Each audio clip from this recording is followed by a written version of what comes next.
আসসালামু আলাইকুম দর্শক, সবাই কেমন আছেন? আশা করছি সবাই ভালো আছেন। তো অনেক দিন ধরে ভিডিও দেওয়া হয় না, আসলে সময় ব্যস্ততার কারণে ভিডিও দিতে পারতেছি না। তো আমাদের পুকুর পাড়ের যে সবজি গাছগুলো লাগিয়েছিলাম, মাশাআল্লাহ এগুলোতে সবগুলোতে ফলন চলে আসে মোটামুটি। এখন আমরা এখানে সরিষা গাছ, ঝিঙ্গা গাছ, তারপর দুন্দুল গাছ, কদু, তারপর বরবটি, বেগুন, ম্যাক্সিমাম ফসল লাগানোর সবজি লাগানোর চেষ্টা করেছি। তো চলুন আপনাদেরকে দেখাই আমাদের গাছগুলো কী অবস্থা।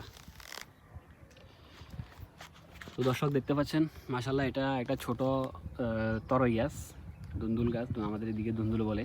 তো দেখতে পাচ্ছেন খুব ছোট গাছ, মাশাআল্লাহ এটাতে অনেকগুলো ফুল আসছিল প্রথমে। তো এখানে মাশাআল্লাহ এখানে 3টা ফুল বসছে, আরও কয়েকটা ফুল নতুন করে আসতেছে। তো গাছটা খুবই ছোট, দেখেন একবারে ছোট।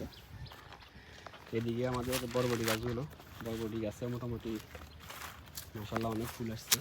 এই দেখুন বরবটি অবস্থা। আমরা অলরেডি কালকেও এখান থেকে প্রায় 3 কেজির মতো হারভেস্ট করেছি। এখানে একটা দুন্দুল গাছ আছে, এটাতে মাশাআল্লাহ কয়েকটা দুন্দুল আসছে।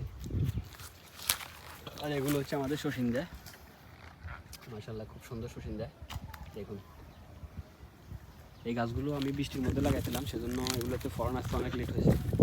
এখন একটু মোটামুটি ফলন আসছে, গাছ এখনও তেমন বাড়ে নাই, কিছুটা বাড়ছে। এখান দিয়ে একটা গাছ আছে। এদিকে আমাদের পুরো পাটের মধ্যে আমরা মোটামুটি বরবটিগুলো লাগিয়েছি। মাশাআল্লাহ এখানে একটা ঝিঙা,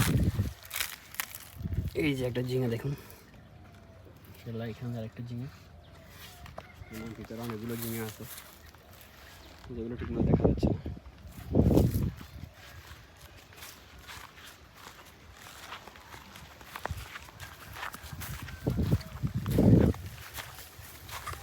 এই ঝিঙা এগুলো মাটিতে ফুটলে একটু ভালো তাড়াতাড়ি বাড়ে, হ্যাঁ, মাটিতে না ফুটলে এগুলো দেখা যাচ্ছে ঠিকমতো বাড়ে না।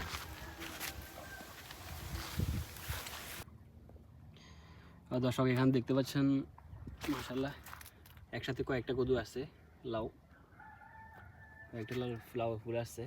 এখানে প্রায় 2-3টা লাউ আছে, দেখুন মাশাআল্লাহ। এই যে দেখুন মাশাআল্লাহ, লাউগুলো দেখলে মনের মধ্যে অনেক শান্তি লাগে। আসলে এখান থেকে কত টাকা প্রফিট হচ্ছে এটা বড় কথা না, বড় কথা হচ্ছে যখন আপনি নিজের হাতে কোনো সবজি লাগাবেন, এটা থেকে আপনি একটা সবজি ধরবে বা কিছু সবজি ধরবে, এখান থেকে অনেক শান্তি লাগে। এই যে ছোটো ছোটো গাছগুলোতে দেখুন মাশাআল্লাহ সবগুলোতে লাউ আসছে, সবগুলোতে। এটাতে মনে হয় 20টার উপর হবে এটাতে।